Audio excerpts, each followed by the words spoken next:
አዲስ ሰረገላ ከማዘጋጀት ወጣ። የራሱ ስሜት ከሚነግረው ነገር ወጣ። እናዘጋጅለትና እኛ በመንፈልገው መንገድ ታቦቱን እንመልሳለን ከሚለው ወጣ። ክብር እኛ አዘጋጅተን ኮንፈረንስ አዘጋጅተን ክሩሴድ አዘጋጅተን ፕሮግራም አውጥተን ኢየሱስን ና ከሚባለው ነገር ወጣ። ከብዙ ሽብሸባዎች ከብዙ አጀቦች ወጣ። እሱ ከፈጠራቸው ግን እግዚአብሔር ከማይገባበት እግዚአብሔርን ካልመለሰ ነገር ከውድቀቱ ተማረ። እንዳይሸከም ወደ እውነት መመለስ፣ ወደ ቃሉ መመለስ።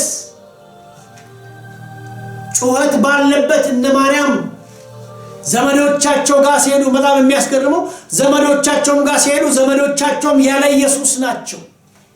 ጓደኞቻቸውም ቤት ሲሄዱ ጓደኞቻቸውም ያለ ኢየሱስ ናቸው። የትም የቀረቧቸው ሰዎች ጋር ሲሄዱ ያለ ኢየሱስ ናቸው። ኢየሱስ በዛ የለም፣ በእነሱ ዘንድም የለም፣ እነሱም ጋር ኢየሱስ የለም። እነ ማርያም ጋርም የለም፣ እነሱ የፈለጓቸውን ቦታዎች ላይ ኢየሱስ የለም፣ ማንም ጋር የለም። ኢየሱስ መቅደስ ውስጥ ያ የእግዚአብሔር መቅደስ ያ የእግዚአብሔር ቃል ነው።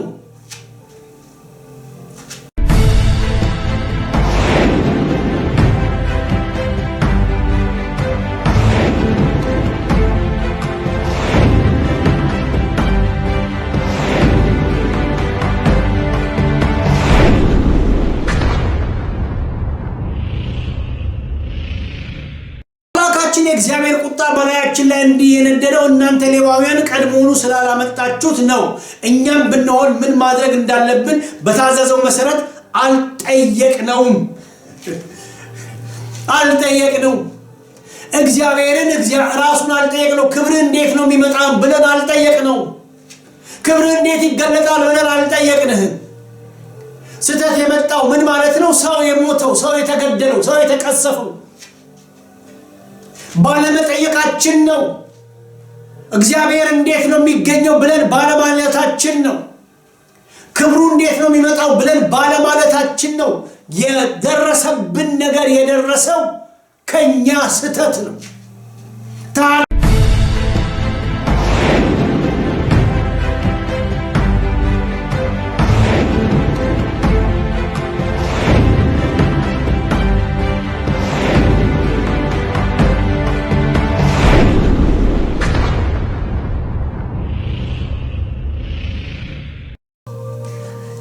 እናንተ ሌዋውያን ቀድሞውኑ ስላላመጣችሁት እኛም እናንተን እንድታመጡ ስላልፈቀድን ነው። እኛም ብንሆን ምን ማድረግ እንዳለብን በታዘዝነው መሰረት አልጠየቅነው። የታዘዝነውን አይደለም ያደረግነው፣ ስሜታችንን ነው ያደረግነው አለ። ስለዚህ ካህናቱ ሌዋውያኑ የእስራኤል አምላክ እግዚአብሔር ታቦት ለማምጣት ራሳቸውን ቀደሱ። የመጀመሪያው ነገር ክብር እንዲመጣ፣ እግዚአብሔር መገኘት እንዲመጣ፣ የእግዚአብሔር መገኘት እንዲሆን፣ የእግዚአብሔር መገኘት እንዲታይ፣ የእግዚአብሔር መገኘት እንዲገለጥ ራሳቸውን ቀደሱ ይለናል መጽሐፍ ቅዱስ። ሙሴም የእግዚአብሔርን ቃል እንዳዘዘው ሌዋውያን እግዚአብሔርን ታቦት በትከሻቸው ላይ በመለጎሚያው አድርገው ተሸከሙ። ሰረገላው ተቀይሮ ሌዋውያን በመለጎሚያ ተሸክመውት ያ ሰው የቀሰፈ ታቦት በጸጥታ ይራመድ ጀመር። እንቅፋት የለበትም። ለምን? እንደ ስርዓቱ ነው የተደረገው። የእግዚአብሔር ቃል ቦታውን ሲይዝ፣ ቤተ መቅደሱ ሲገባ፣ የእግዚአብሔር ቃል ገዢ ሲሆን፣ የእግዚአብሔር ቃል ቤተ ክርስቲያኑ ሲሰለጥን፣ የእግዚአብሔር ቃል ቤተ መቅደሱ ሲሰለጥን። በዚህ ዘመን ታቦት የለንም። የምናከብረው የምንሸከመው ተሸክመን የምናሻገረው ታቦት የለንም። በዚህ ዘመን የእግዚአብሔር ቃል አለና የእግዚአብሔር ቃል ቦታውን ሲያገኝ እንደ ቦታው እንዲሰራ ሲፈቀድለት እንቅፋት የለም።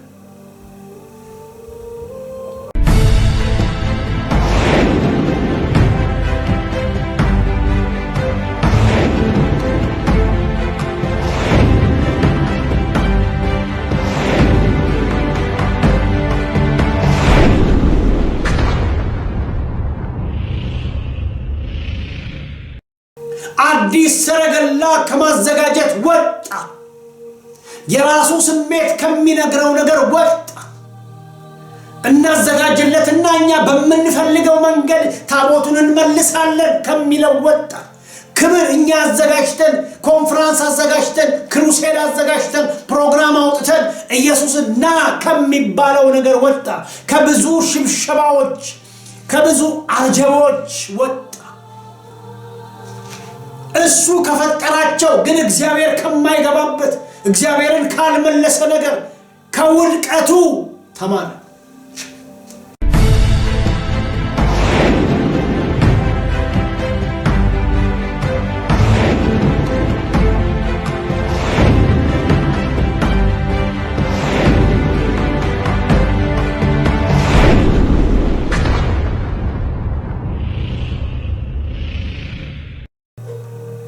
አብሯቸው ሄደ።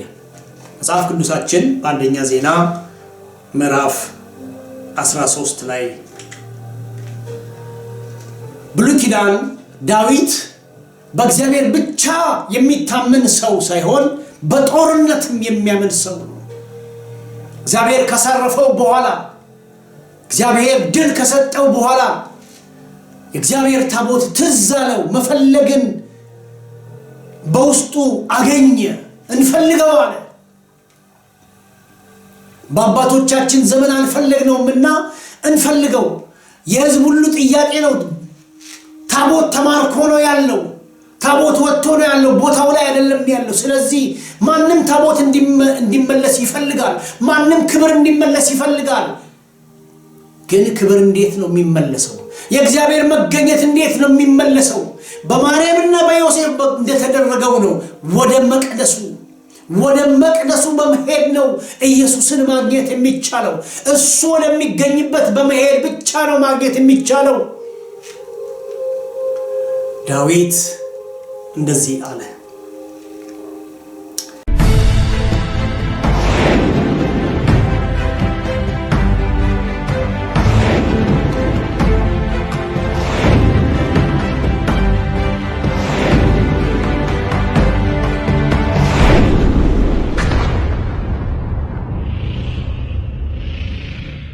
የማርያምና የዮሴፍ ያለ ኢየሱስ መሄድ፣ የማርያምና የዮሴፍ ኢየሱስ በማይገኝበት ስፍራ መፈለግ ምልክት እንደሆነ ማስጠንቀቂያ እንደሆነ እግዚአብሔር በዚህ ቦታ ላይም ለዳዊት ጥያቄ ሆኗል። እንዴት እንመልስ? ለምንድን ነው ይሄ የተከሰተው እንዲል አድርጎታል። የሚቀጥለውን ምዕራፍ ሄደን ብናነብ ዳዊት ተመልሶ ከሄደ በኋላ መጽሐፍ ምን ይላል ወደሚለው ተመለሰ። ወደ መቅደሱ ተመለሰ። መቅደሱ የሚያዘው ምንድን ነው? የእግዚአብሔር ክብር እንዲመጣ ምን መደረግ አለበት ወደሚለው ለመምጣት ወደ መጽሐፉ እግዚአብሔር ወዳለው እግዚአብሔር ወደሚፈልገው እግዚአብሔር ወደ አስቀመጠው መመለስ ነበረበትና ዳዊት ይሄንን ስብራት ብቻ አይቶ ከዚህ በኋላ አላመጣም አላለ። ከስህተቱ ተማረ። እንዴት ነው የእግዚአብሔርን ታቦት የምንመልሰው? እንዴት ነው የእግዚአብሔር ታቦት ወደኔ የሚመጣው? እንዴት ሆኖ ነው የታቦት እኔ ጋር የሚመጣው? እንዴት ነው መገኘቱ የሚመጣው? ምናልባት ታቦት እያልኩ ደጋግሜ ስናገር ምናልባት በዚህ አጋጣሚ የምትሰሙ አንዳንድ ሰዎች እንደው ስለየትኛው ታቦት? ስለ እግዚአብሔር ቃል ነው እያወራሁት ያለሁት። እንዴት ነው የማመጣው? ጥያቄ ፈጠረበት። ደውል በውስጡ አመጣ። ስለዚህ አወቀ፣ ሄዱ፣ አጠና፣ ሄዱ። እንዴት ነው የእግዚአብሔር ታቦት የሚመለሰው? መጽሐፉ ምን ይላል? ክብር እንዴት ነው የሚመለሰው? ቤተ ክርስቲያን ውስጥ እንዴት ነው ኢየሱስ የሚጋለጠው? ቤተ ክርስቲያን ውስጥ እንዴት ነው ጌታ የሚሰራው? ቤተ ክርስቲያን ውስጥ እግዚአብሔር እንዲሰራ ምን እናድርግ የሚል ጥያቄ ነው። እግዚአብሔር ከኛ ጋር እንዲሆን ምን እናድርግ? ስህተቶቻችን ምንድናቸው የሚል ጥያቄ ነው። ዳዊት እንደዚህ አለ። አንደኛ ዜና ምዕራፍ 15 መልስ ነው። ታቦቱ ወደ ኢየሩሳሌም ተመለሰ። ማርያምና ዮሴፍ ወደ ኢየሩሳሌም ተመለሱ። ታቦቱ ወደ ነበረበት፣ እግዚአብሔር ልጅ ኢየሱስ ወደ ነበረበት ያ ታቦቱ ነው የተገለጠው። ያ የእግዚአብሔር ልጅ ኢየሱስ ብሉይ ኪዳን አስተማሪዎችን ቁጭ ብሎ ይጠይቅ ነበር። ስለ ታቦት ይጠይቅ ነበር። ስለ መስዋዕቱ በግ ይጠይቅ ነበር። መጽሐፍ ምን እንደሚል ይጠይቅ ነበር። ስለዚህ አሁን ዳዊት ታቦቱ ወደ ኢየሩሳሌም አደረሰው። ግን እንዴት? መጽሐፍ እንደዚህ ይላል። አንደኛ ዜና ምዕራፍ 15 ቁጥር 1 ዳዊትም በስሙ በተጠራችው ከተማ ለራሱ ቤቶች ሰራ፣ ለእግዚአብሔር ታቦት ቦታ አዘጋጀ፣ ድንኳንም ተከለ። እግዚአብሔር በድንኳን ነው ምኖረው ነው ያለው። የራስህን ቤት እንደምንም አድርገህ መስራት ትችላለህ። እኔ ምኖረው ግን በድንኳን ነው። ለምን? ማርያምና ዮሴፍ ይዘው የመጡት ኢየሱስ ነው ቤቱን የሚሰራው። ቤቱን ለመስራት ነው ኢየሱስ ቤተ መቅደስ የተገኘው። ቤቱን ለማደስ ነው ኢየሱስ ቤተ መቅደስ የተገኘው። ቤቱን ለማደስ ነው ኢየሱስ በቤተ መቅደስ የቀረው። ከዛም ዳዊት የእግዚአብሔርን ታቦት እንዲሸከሙ ክብር ለኢየሱስ ይሁን፣ አዲስ ሰረገላ ከማዘጋጀት ወጣ። የራሱ ስሜት ከሚነግረው ነገር ወጣ። እናዘጋጅለትና እኛ በምንፈልገው መንገድ ታቦቱን እንመልሳለን ከሚለው ወጣ። ክብር እኛ አዘጋጅተን ኮንፈረንስ አዘጋጅተን ክሩሴድ አዘጋጅተን ፕሮግራም አውጥተን ኢየሱስን ና ከሚባለው ነገር ወጣ። ከብዙ ሽብሸባዎች ከብዙ አጀቦች ወጣ። እሱ ከፈጠራቸው ግን እግዚአብሔር ከማይገባበት እግዚአብሔርን ካልመለሰ ነገር ከውድቀቱ ተማረ። እግዚአብሔርን ታቦት እንዲሸከሙና ለዘላለም በፊቱ እንዲያገለግሉ እግዚአብሔር ከመረጣቸው ከሌዋውያን በቀር የእግዚአብሔርን ታቦት ማንም አይሸከም ሲል አዘዘ። እኔ ጥፋት ሰርቻለሁ፣ ስተት ሰርቻለሁ። በአዲስ ሰረገላ ለማምጣት ስል ሰው ተቀስፏል፣ ሰው ሞቷል። ከዚህ በኋላ ግን ሰው እንዳይሞት ሰው በሕይወት እንዲኖር እንደ እግዚአብሔር ቃል እናደርጋለን። እግዚአብሔር እንደሚለው እናደርጋለን። መንፈስ እንደሚለው እናደርጋለን። በስሜታችን እንዳንመራ ብለን ቆርጠው የተነሱ ሰዎች ይመስላል። ከነሱ በስተቀር ማንም አይሸከም። እንደተጻፈ ማለት ነው። በሌላ አባባል እንደተጻፈ ነው የምናደርገው፣ የእግዚአብሔር ቃል እንደሚለው ነው የምናደርገው ብሎ አለ። ስለዚህ ፍለጋውን ወደ እግዚአብሔር ቃል አዞረ። የእግዚአብሔር ቃል የሚመጣልን ይሁን። ወደ ቃሉ እንድንመለስ ምልክትና ማስጠንቀቂያ ጭምር ነው። ያለ ቃሉ ክብር አይመጣም።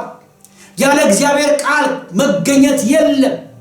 ፕሮግራሞቻችን ውስጥ እግዚአብሔር እኛ ባዘጋጀነው ውስጥ አይገባም።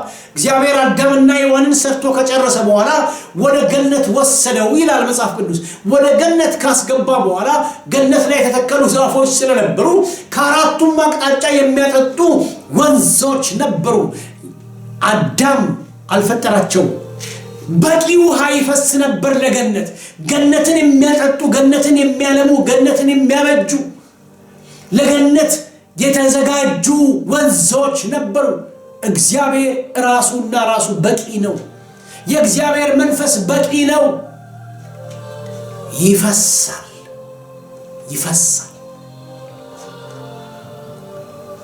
ማንም እንዳይሸከም ወደ እውነት መመለስ፣ ወደ ቃሉ መመለስ።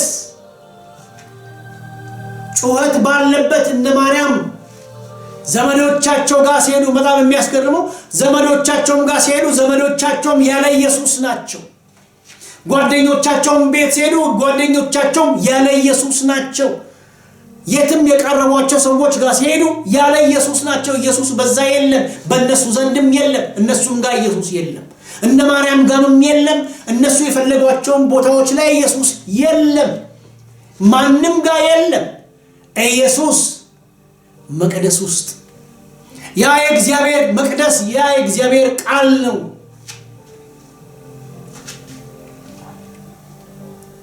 ዳዊትም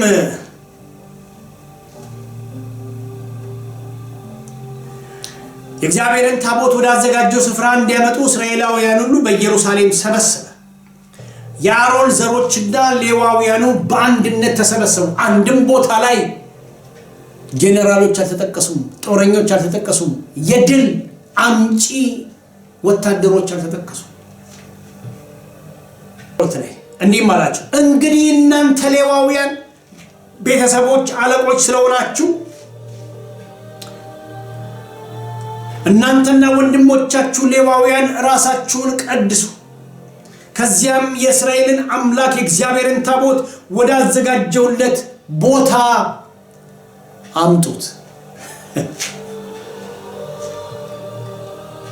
አመጣለሁ አይደለም፣ አምጡት። ክብሩን አምጡት። ወደ ቦታው ይመለስ። ክብሩ ይምጣ፣ ክብሩ ይግባ። የአምላካችን የእግዚአብሔር ቁጣ በላያችን ላይ እንዲህ የነደደው እናንተ ሌዋውያን ቀድሞውኑ ስላላመጣችሁት ነው። እኛም ብንሆን ምን ማድረግ እንዳለብን በታዘዘው መሰረት አልጠየቅነውም። እግዚአብሔርን ራሱን አልጠየቅነው። ክብር እንዴት ነው የሚመጣው ብለን አልጠየቅነው። ክብር እንዴት ይገለጣል ብለን አልጠየቅንህ። ስተት የመጣው ምን ማለት ነው? ሰው የሞተው፣ ሰው የተገደለው፣ ሰው የተቀሰፈው ባለመጠየቃችን ነው። እግዚአብሔር እንዴት ነው የሚገኘው ብለን ባለማለታችን ነው። ክብሩ እንዴት ነው የሚመጣው ብለን ባለማለታችን ነው። የደረሰብን ነገር የደረሰው ከኛ ስተት ነው። ታድሶ ያልመጣው በእኛ ስተት ነው።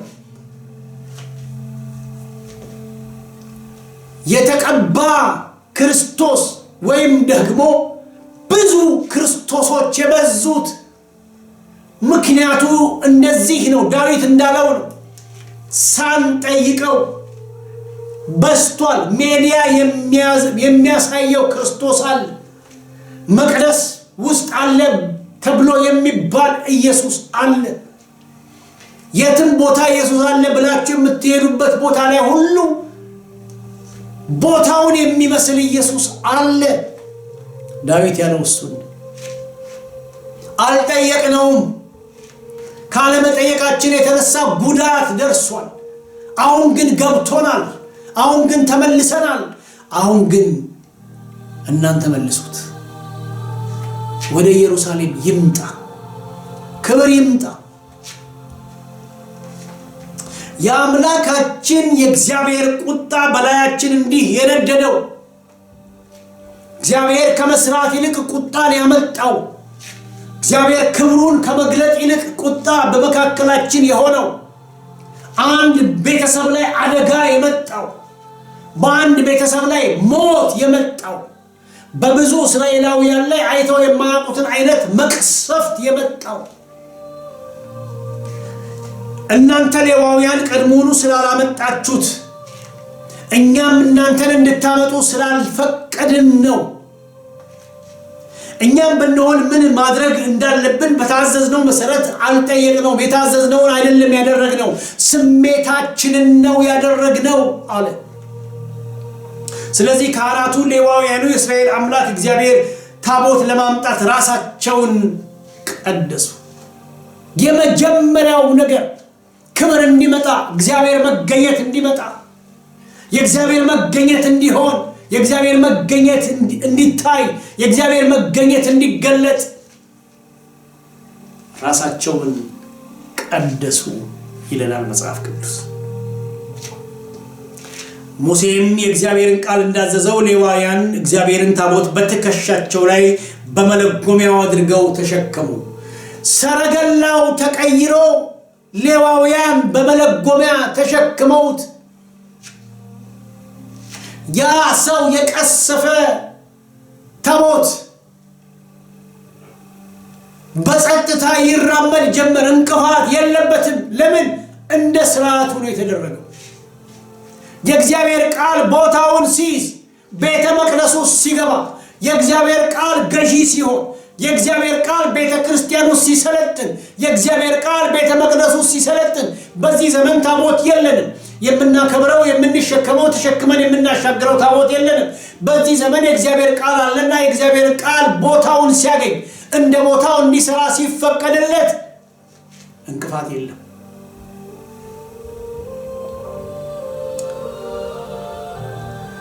ዳዊትም በዜማ መሳሪያ ማለትም በመሰንቆ በበገና በጸናጽል እየታጀቡ የደስታ ዜማዎችን የሚያዘሙ መዘምራን ከወንድሞቻቸው መካከል እንዲሾሙ ሌዋውያንን መሪዎች ነገራቸው። ስለዚህ ሌዋውያን ይሄንን የተነገራቸውን ነገር እንደተነገራቸው አድርገው አቆሙ። በዚህ ሁኔታ መላው እስራኤል ሕዝብ በሆታ እንደ ቀንደ መለከትና እምቢልታ እየነፉ ጸናጽልን እየጸነጸሉ መሰንቆንና በገናን እየደረደሩ የእግዚአብሔርን የኪዳን ታቦት አመጡ። የእግዚአብሔር የኪዳን ታቦት ወደ ዳዊት ከተማ ሲገባ የሳኦል ልጅ ሜልኮል በመስኮት ሆና ተመለከተች። ንጉሥ ዳዊትም ደስ ብሎት ሲያሸበሽብ አይታ በልቧ ናቀችው። የአንደኛ ነገሥት ምዕራፍ 13 ስተት እንዳይደገም ዳዊት እንዴት የእግዚአብሔር ታቦት ወደኔ ይመጣል ብሎ ወደ እግዚአብሔር ቃል እንደዞረ እግዚአብሔር እንዴት ነው ማድረግ የሚፈልገው እንዴት ነው መደረግ ያለበት ወደሚለው እንደዞረ ዛሬም በዚህ ዘመን ወደ እግዚአብሔር ቃልና ወደ እግዚአብሔር ቃል መመለስ ግድ ይላል። ያለ ቃሉ ክብር አይገለጥም። ያለ ቃሉ መገኘት የለም። ያለ ቃሉ የክርስቶስ ኢየሱስ መላክ የለም።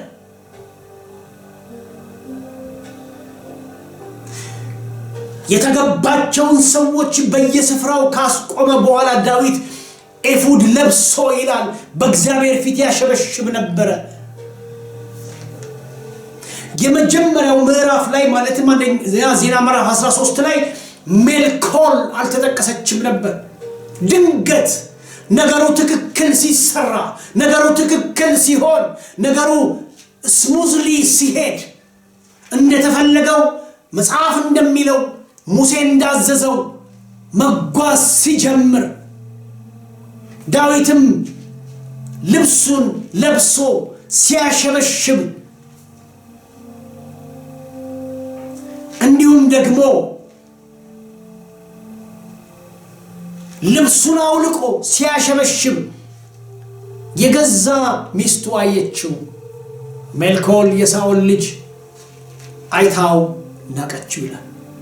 እንዴት ተገኘች በዚህ ሰዓት? አንደኛ ዜና ምዕራፍ 13 ላይ ሜልኮል ተገኘች አይልም መጽሐፍ ቅዱስ። አንደኛ ዜና ምዕራፍ 15 ላይ ድንገት ልብሱን ሁሉ አውልቆ አይመችም ብሎ ንጉሱ በሚመች ሁኔታ ሳይሆን ለእግዚአብሔር ደስ በሚያሰኝ ሁኔታ ለሰው ደስ በሚያሰኝ ሁኔታ አይደለም ግን እግዚአብሔርን ደስ በሚያሰኝ ሁኔታ እግዚአብሔርን ሲያመልክ አይታው ናቀችው ይላል። ስለዚህ ዳዊት ምን አለ? አሁን ከሆንኩለት በላይ ሆነለታለሁ። ክብር ለኢየሱስ ይሁን። ከስተቴ ተምሬያለሁ። ክብር እንዴት እንደሚመጣ አውቄያለሁ። የእግዚአብሔር ታቦት ወደ መንገዱ ወደ ስፍራው ወደ ቦታው ሲሄድ አይቻለሁ፣ ደስ ብሎኛል። ይሄ ደግሞ አሁን ካደረኩት በላይ ሆነለታለሁ ብሎ አለን ይላል። እንቅፋት ዳዊት ታቦቱን ወደሚፈለግበት ስፍራ ወሰደው። እግዚአብሔር በሕዝብ መካከል እንዲገኝ ሆነ። የእግዚአብሔር ክብር በሕዝብ መካከል እንዲሆን ሆነ። ያርቆ የነበረው ነገር እንደተጻፈለት ያርቆ የነበረው ተማርኮ የነበረው ነገር ሁሉ ዛሬ ምርኮች የሚመለሱት በእግዚአብሔር ቃልና በእግዚአብሔር ቃል ብቻ ነው። ያለ እግዚአብሔር ቃል እርዳታ፣ ያለ እግዚአብሔር ቃል መገለጥ፣ ያለ እግዚአብሔር ቃል ድጋፍ ምርኮ አይመለስም። የተማረኩ ነገሮች ሁሉ ዛሬ ይመለሳሉ፣ ግን እንዴት? እንደ እግዚአብሔር ቃል። ታድሶ ይመጣል፣ ግን እንዴት? እንደ እግዚአብሔር ቃል። ለውጥ ይመጣል፣ ግን እንዴት? እንደ እግዚአብሔር ቃል። እነዚህ የጠቀስናቸው ነገሮች ሁሉ በመሰለኝ የተገነቡ መንፈሳዊ ይመስል ዘንድ ደግሞ ዝማሬ፣ ጸናጽል፣ አምልኮ፣ ሌሎች መስዋዕቶች ተደግፈው የነበሩ ነገሮች ሁሉ ስተት ጠቋሚ ናቸው። በዛ ሁሉ ነገር ውስጥ እግዚአብሔር እንደሌለበት ጠቋሚ ብቻ ሳይሆን ማስጠንቀቂያም ጭምር ናቸው። መጽሐፍ ቅዱሳችን በኤፌሶን ምዕራፍ 5 ላይ ይሄንን ይናገራል። ቀኖቹ ክፉዎች ናቸውና ዘመኑን በሚገባ ዋጁ። ስለዚህ ሞኞች አትሁኑ፣ የጌታ ፈቃድ ምን እንደሆነ አስተውሉ እንጂ በመንፈስ ተሞሉ እንጂ በወይን ጠጅ አትስከሩ፣ ይህ ብክነት ነውና። በመዝሙር በሙዳሴ በመንፈሳዊ ዝማሬ እርስ በርሳችሁ ተነጋገሩ፣ በልባችሁ ለጌታ ተቀኙ አዚሙ። ቀኖቹ ክፉዎች ናቸውና ዘመኑን ዋጁ። የእግዚአብሔር ፈቃድ ምን እንደሆነ አስተውሉ እንጂ ሞኞች አትሁኑ። መልእክቴ እሱ ነው። በመሰለኝ የምንጓዘው ክርስትና የለንም። በመሰለኝ የምንገነባው ህይወት የለንም። መሰለኞቻችን የህይወታችን ጠላቶቻችን ናቸው። የወይናችን ስፍራ አብቧልና የወይናችንን ስፍራ የሚያጠፉትን ጥቃቅን ቀበሮች አጥምዳችሁ ያዙልኝ ይላል መጽሐፍ ቅዱስና እነዚህ ጥቃቅን ቀበሮች ተብሎ ከሚጠቀሱ ነገሮች አንዱ መሰለኝ ነው። ይመስለኛል ነው፣ መስሎኝ ነበር። እግዚአብሔር የት እንዳለ እንዳይታወቅ የሚከለክሉ ናቸው። አይንን የሚይዙ ናቸው። ወደ ኤማሁስ የሚሄዱ ሰዎች አይኖቻቸው ተይዞ ነበር ኢየሱስን እንዳያውቁት። በእነሱ ላይ የምታገኟቸው ነገሮች ይሄ ነው የላቀ፣ እነሱ ጋር እንደውም የከፋ ነው። ከትንሣኤ ጋር እንዳይገናኙ ያደረጋቸው ነገር ያድነናል ብለን መስሎን ነበር፣ የሚያድነን መስሎን ነበር፣ ኢየሩሳሌምን ነፃ የሚያደርግ መስሎን ነበር፣ በህብረት መስሎን ነበር፣ በህብረት የያዙት መስሎን ነበር የሚለው ነገር ወደ ቀደመው ነገሮቻቸው፣ ወደ ቀደመው ስፍራቸው፣ ወደ ቀደመው ቤታቸው እምነታቸውን እንዲጥሉ፣ ክርስቶስን እንዲጥሉ፣ የተስፋ ቃል እንዲጥሉ፣ የተስፋ ቃሉን እንዳይጠብቁ፣ ከኢየሩሳሌም እንዲወጡ፣ ከኢየሩሳሌም እንዲርቁ፣ ከእግዚአብሔር ፊት እንዲርቁ አድርጓቸዋል። ምን ይመስለን ነበር? የሚያድነን ይመስለን ነበር። ሊያድነን የመጣ ይመስለን ነበር። ተግባሩን ስንመለከት፣ ያደረገውን ተአምራት ስንመለከት፣ የሰራውን ስራ ስንመለከት በቃልና በስራ ብርቱ የሆነ ነብይ ነበረ። ግን የለም፣ ሞተ፣ ተሰቀለ። ስለዚህ መሰለኞቻቸው ወይም ደግሞ ይመስለኛል የሚለው ቃላቶቻቸው ለነሱ ጉልበት ሆኗቸዋል። የምን ጉልበት? ወደ ቀደመው ስፍራ መመለሻ። የምን ጉልበት? እምነቶቻቸውን መጣያ። የምን ጉልበት? ተስፋዎቻቸውን የመጣያ ጉልበት ሆኗቸዋል። መሰለኝ፣ ይመስለኝ ነበር። ኢየሱስ ባይደርስላቸውስ? ስለዚህ ያ እንዲመስላቸው ያደረገውን ነገር በውስጣቸው የተቀመጠው ተስፋቸውን እንዳይመለከቱ አይኖቻቸውን እንዲያዝ ያደረገውን ነገር ጌታ ሲናገር እንደዚህ ጣውልጋችሁ ይላል። መሰለኞቻቸው ጣውልገው ለመሄዳቸው ምክንያት የነበረው የመሰላቸው ነገር ነው። ጣውልጎ መሄድ። ምን ሆናችሁ ነው አለ። አንተ ከኢየሩሳሌም ትርቃለህ ወይ? በኢየሩሳሌም አትኖርም ወይ? በቃልና በስራ በተግባር ብርቱ ስለሆነው ኢየሱስ እያሉ ለኢየሱስ ለራሱ ይነግሩታል። በሌላ አባባል ያሙታል። እሺ ከዚያስ? በቃ የለም። ምን ሆነ? የሱም መጨረሻ ደርሷል። ምን ሆነ? ተሰቀለ፣ ሞተ። ሌሎችን አድናለሁ ያለ ራሱንም ማዳን አልቻለም፣ ሞተ። ተስፋ ያደረግነው ነገር ሞተ። ይኸው እየሄድን ነው። ያን ጊዜ የመሰላቸው ነገር ከየት እንደመጣ ጌታ ቃሉን እያመጣ ብሉይ ኪዳንን እያመጣ ሲነግራቸው ከውስጣቸው መሰለኝ የሚባለው ነገር እየቀለጠ በውስጣችን የእግዚአብሔርን ቃል ሲነግረን ውስጣችን ይቃጠልብን ነበር ይላል መጽሐፍ። አቀልጦ አጠፋው። አይናቸው ተይዞ ኢየሱስን እንኳን ማየት አልቻሉም። በድንግዝግዝ ነው የሚሄደው። እይታቸው ወደ ብዥታ ተለውጦ ነበር። ዛሬም እንደዚህ ነው። እይታ ወደ ብዥታ እንዳይለወጥ፣ መሰለኞች እንዲቀሩ፣ መሰለኞች እንዲቆሙ፣ እነዚህ ማስጠንቀቂያዎች ናቸው። የመልእክቴን ጭብጥ ላስቀምጥ። ማርያምና ዮሴፍ ኢየሱስ ከዘመዶቻቸው ጋራ ከጓደኞቻቸው ጋራ እንዳለ ይመስላቸው ነበር። በኢየሩሳሌም እንደቀረ አያውቁም ነበር። ለመንፈሳዊው ዓለም ትልቁ ጠላት ይህ ይመስለኛል ነው።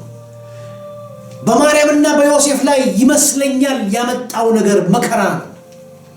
በሳኦል ላይ ያመጣው ነገር መከራ ነው። በዮናስ ላይ ያመጣው ነገር መከራ ነው። በሳምሶን ላይ ያመጣው ነገር መከራ ነው። በዳዊት ላይ ያመጣው ነገር መከራ ነው። መከራ ይመስለኛል። በጣም እርግጠኛ እንድንሆን እግዚአብሔር ይፈልጋል። እግዚአብሔር ከኛ ጋር ከሆነ ማን ይቃወመናል አለ። ስለሚቃወሙን ሰዎች ሳይሆን ስለሚቃወመን ነገር ሳይሆን እንድናስብ መጽሐፍ ቅዱስ የሚነግረን የእግዚአብሔር አብሮነትን ነው። እግዚአብሔር